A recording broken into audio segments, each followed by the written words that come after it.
A couple things about Sarah.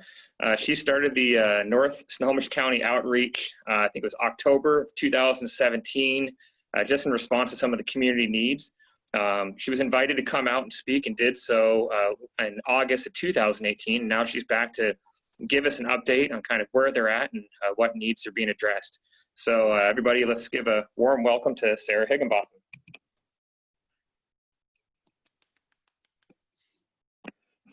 Thank you, Stefan, for the introduction. I really appreciate being here, and congratulations on the new baby that's coming. That is very exciting. Did not know that. I do have a presentation to share with you, so let me see if I can do the share screen. Mr. President, are you controlling the... Dale is. Thank you very much. You're welcome very much.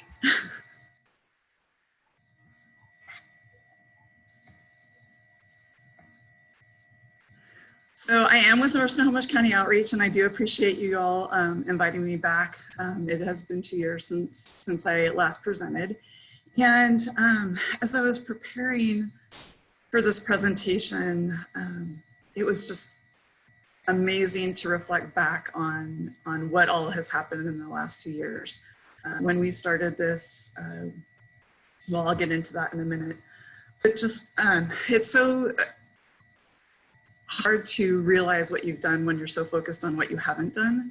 And it's easy to get caught up in what we're doing and not take that time to reflect. So I was just in that sense, I am grateful for the opportunity to present to you to take that time to reflect. So our mission, I'm gonna change my settings really quick. So our mission is to build relationships with those experiencing poverty in North Snohomish County while meeting basic human needs through charitable outreach. And our focus really with everything that we do is that we come back to this mission. How are the programs that we do in building relationships?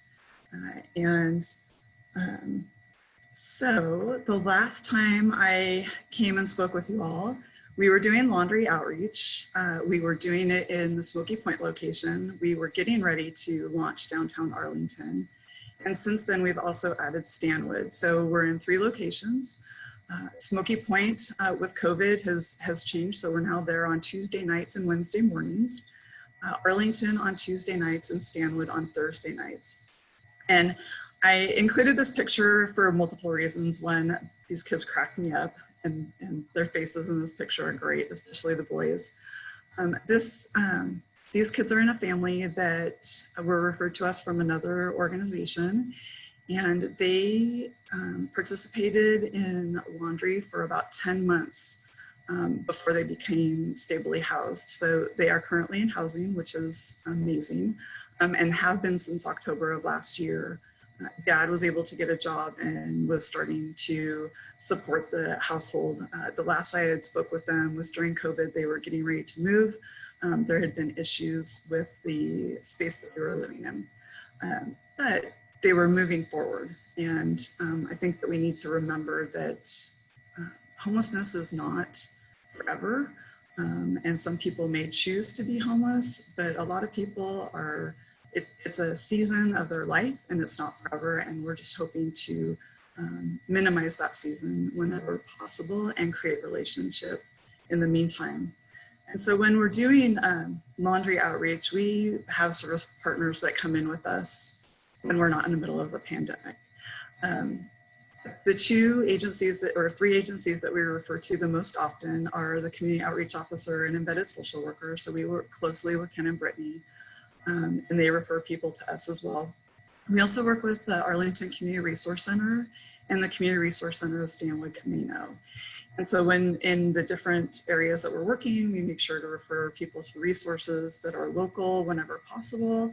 If that doesn't make sense, we refer them to specific agencies based on their need. We also had people coming in and doing outreach at laundry. So the goal is to bring resources to where people are at. The Housing Navigator had started joining us one week a month in Arlington, 1 week a month in Smoky Point. And she was able to check in with clients that were already working with her, but also get people signed up in coordinated entry. CHC, Community Health Center, has been our longest partner. They started partnering with us before we started the nonprofit, and we're an outreach to the church. They are there to help people schedule appointments with dental and medical. And also, if people don't have insurance, they can help get them signed up. We also have Mercy Watch, who is pictured here with one of our guests. Mercy Watch is a street outreach program, medical outreach program, and they do street medicine. They're based out of Everett, and we had gotten connected with them a couple of years ago, and so they started once a month coming up and meeting our guests at laundry. And during that time, some additional people came on, and so we actually had a North County team that was coming every other week, and they would start in Smoky Point, and then they would go out to Arlington and meet people, take care of any needs they might have that they could address at that time, and then refer people either to additional medical assistance, or they could also provide prescriptions based on what their needs were. They've been a great team to work with. Unfortunately, as you can tell, many of the people that volunteer with this organization are in the high-risk category for COVID. And so they have moved their outreach to telemed, which is great because it's still an opportunity for people to make connection. It's just in a different format. We look forward to a day when we can have our outreach teams come back in. We also have United Healthcare and Molina Healthcare come in. Again, many people don't realize that there are resources available for them for healthcare. And so they can sign up for medical, Medicaid, or Medicare right there on the spot and get assistance in navigating those resources. And these are all resources that we typically have on a calendar, so people are aware that they're there, and they are open for anyone in our community to come and access, not just people that are coming for laundry. The other one was 211. 211 is the Volunteers of America system. It's who most people are referring people to for resources. They are the most complete database of services in the area. They also are the people that are kind of the gatekeepers of coordinated entry. So if you aren't working specifically with the housing navigator, 211 can get you into coordinated entry for housing if you are experiencing homelessness. So she had started coming out every other week to again meet people where they're at and get them into the system and provide them additional resources that we may or may not be aware of. So in addition to laundry, we provide food, and there have been changes with that program all of our programs have evolved just because they have to, as we're adjusting and learning what needs to happen and what we need to change. So we originally started with hot food out on Smoky Point, and that became an issue. So we completely ended our food program in Smoky Point. And we continued our hot food program in downtown Arlington. And typically it's families, it's churches, different groups come in and provide a hot meal and are serving that food and have the opportunity to build relationships as well. As you can see, Judge Rancourt joined us and Tina, and they have been great partners with us. Of course, we have a pandemic, and so hot food is no longer the best solution. And so we moved to a bagged meal program. So people are creating lunch bags that we can hand out. And the exciting thing is, one of the many exciting things is that in the last, I'd say 5 to 6 weeks, we've partnered with the Arlington Food Bank, and Carla has been a terrific partner to help us create food bags to go. So these are bags of shelf-stable food that people can take with them, and they aren't going to necessarily need refrigeration. They don't need refrigeration, typically don't need to be heated. And so these are a great opportunity to get food to people that can't access the food bank, because as you may or may not know, the food bank is not on a bus line, and so it can be a struggle for people to get there. It's a great partnership because we're able to distribute food that is harder to distribute to families, and yet we're not having to manage a whole entire distribution of food. we're just a distribution spot for the food bank. And I'm excited about this program, and everyone that we've talked to about this program is excited. So this has been great. So something else that we were working on when I came 2 years ago was the shower outreach. So this is a picture of our shower trailer. It is actually a restroom and shower. For our purposes, we're focusing completely on showers. We wanted to do this appropriately, so it was a matter of finding the space to do it where we can access water and sewer system. And so that, of course, we worked with the city, which was amazing, and also presented to DABA and discussed all of the issues that could happen with doing this outreach. There's a lot of concern, which is legitimate. I mean, there's a lot of unknowns, and we don't know what would happen. So we did a 2-week pilot in August of 2019. This started a year before, and by the time we had finally gotten to a point where we could do a pilot, it turned out that our instant hot water heater had a pipe that blew, and so it prolonged things. Anyway, needless to say, we were able to do a pilot in August. We launched in October after that positive pilot. We've been able to give 50 showers, an average of 4 to 5 per night. This is not a program that we've advertised because we do not have the capacity to serve more than the number of guests that we're currently serving in Arlington. So you won't find this program on our website. You won't find this program typically on Facebook unless somebody else has shared it. And that was just out of respect of our businesses, our volunteers. Again, when you don't have capacity for something, you don't want to market it. The other thing, the reason that there's only 50 showers given is because we realized, it was October, we were going into winter, it gets cold. We wanted to do our due diligence to keep people safe. We did not want them to have open pores, wet heads, sending them out into the freezing cold for potential hypothermia. So at the advisement of the doctors that we work with Mercy Watch, we made the decision that we would only provide showers on nights where it was 40 degrees or warmer. And so often we were not providing showers in addition to laundry because of that during the winter. Once COVID hit, we had to reevaluate all of our programs, and we have decided to suspend this program because we can't figure out a way to keep both our guests and our volunteers safe. It's a very small space. It's very confined. There's still a lot we don't know about this virus, and there's no reason for us to increase risk for everyone involved. So again, we're thankful that we have this. It's really hard to watch the grass grow around it out in our field, but this is just the best decision for our organization and the people we're serving at this time. Hope that I am not running over. Let me check my time. Cold weather shelter. So last year, the churches decided that because of the drug use and some of the situations that were happening, there was some damage done to buildings, that it was no longer a program that they could continue.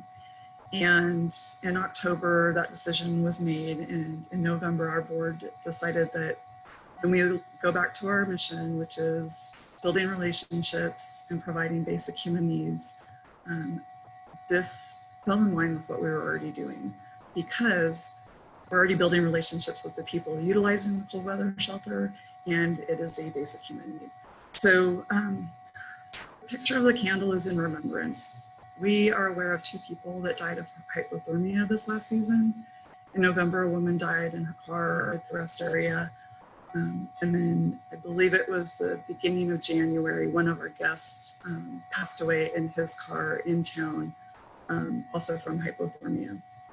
And this was pretty devastating for us because it was somebody that we knew. We were unable to secure a location to do a low barrier, high access shelter. We were working with the hospital district on the Alfe's building, and by the time we got to a position where we could move forward, we were getting that week of snow in January, and we made the decision to not do that. So what we did instead is we decided to use a motel pilot program that Salvation Army had done in Everett the year before.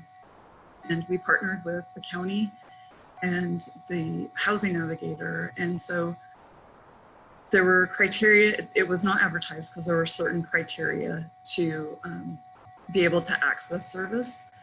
It was, you needed to be engaged in coordinated entry. So you needed to actively be working towards housing. And then it was families with children, seniors, people with underlying medical conditions, and veterans. And so it was up to the housing navigator to look at their caseload. So we were looking specifically at North County, Arlington, Stanwood, the Marysville general area, and identify people that met that criteria. And then the housing navigator would reach out to them and make contact, see if they still needed housing or shelter. They would then agree to, we had some expectations, and I would meet everyone at the motel to get them checked in, let them know what our expectations were, and also gave them my number in case there were any issues that came up. This program worked well. And what we also learned is there are a lot of people experiencing homelessness that we do not see and that will not utilize a low barrier, high access shelter. Families with children typically are not going to go to the shelter. Older people that are used to being housed are not going to go to a low barrier shelter. They are going to stay in their cars. So we were able to provide shelter 20 nights. And during those 20 nights, we offered 200 bed nights. There were 36 individuals across those 20 nights, 12 men, 15 women, and 9 children. The nice thing about this is we were building relationships with them as we were going, and many of them became housed during the time that we were offering shelter. So we weren't seeing the same people every time. That was great news. So coming into this, it's sunny, we're already thinking about cold weather shelter in this coming season. Started having conversations about what that might look like. And last season, Arlington didn't have a shelter, Marysville did. The season before that, Marysville did not have a shelter, Arlington did. So we're currently working with the mayors of Arlington, Marysville, Darrington, the city administrator of Stanwood, the county, the health district, and VOA, Salvation Army. We're bringing all of these people together to talk about a regional cold weather shelter. We believe that if we had a single location to provide this service and the opportunity to engage services at this location, it's sustainable and will be more successful. And what we're seeing with COVID is there are a lot more people at risk of losing their housing. So that is what is going on with our latest program. Here's a quick picture, volunteers and guests. So most of our volunteers are community members, but we also have some guests that have become volunteers. They're stable. Some of them have been housed, were always housed and just having a hard time making ends meet. Some of them were not housed and became housed and wanted to give back. And it's been amazing to continue building those relationships and encouraging people. It's an opportunity for them to have something to put on the resume when they're ready to go job seek. And then Christina in this image, she came to us because she is working on her psychology degree and she needed to get community service hours. She was working full time. It's really hard to meet that requirement trying to do outreach or do any community service during a pandemic, especially when you are working full time and have in the evenings. So she has come in, been a great addition to the team.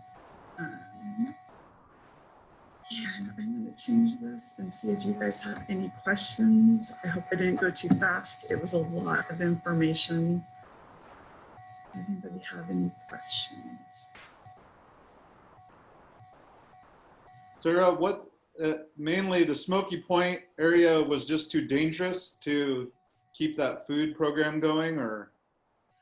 No, actually, I don't know what the trigger was, but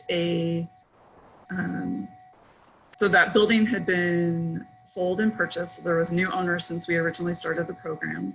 And then property management had reached out and there was concern about hot food being provided from the laundromat. And so we just said, okay, well, we'll stop serving food as long as we can keep doing laundry. And then after a year, looking for feedback, have there been any positive or negative feedback from the other tenants in the building? Because our goal is to be good partner, neighbors and partners. That's one conversation we have with our guests is this whole program can go away if we can't be respectful of one another, and that includes the neighboring businesses. So a year after we had shut it down, we went back and asked because people are still hungry.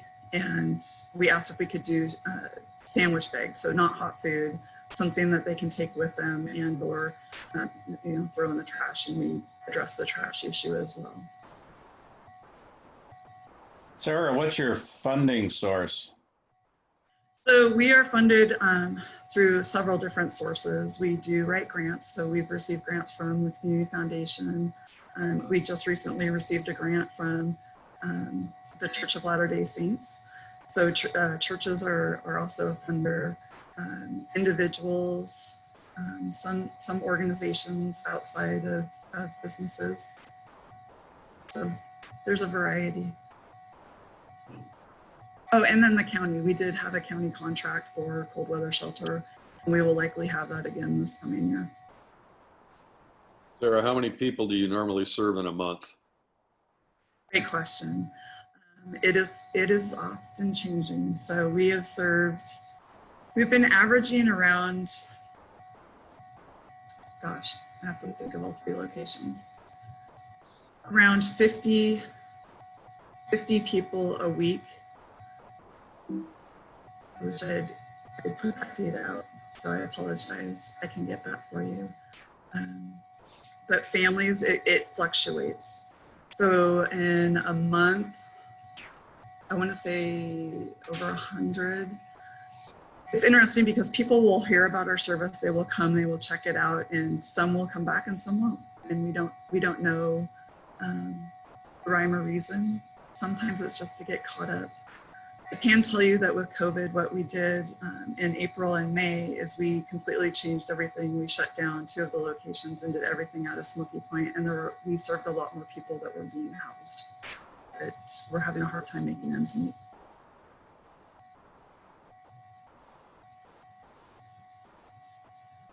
And that is one thing. Our mission is not to serve people experiencing homelessness exclusively. There are a lot of people that are struggling to pay all of their bills. And if we can keep people housed by providing free laundry and a meal, that's what we want to do, because it's a whole lot more expensive to rehouse someone that loses their housing.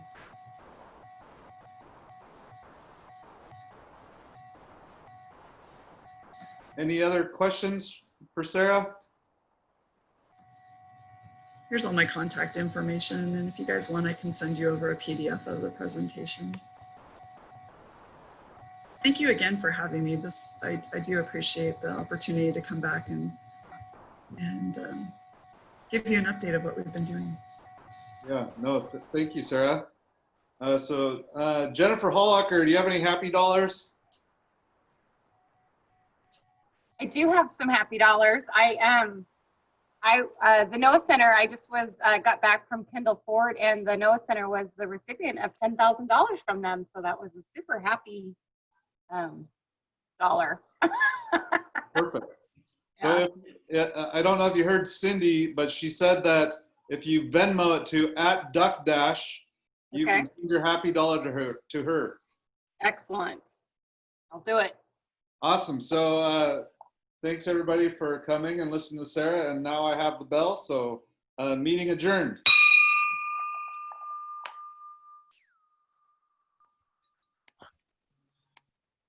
Yeah, thanks for coming today, Sarah.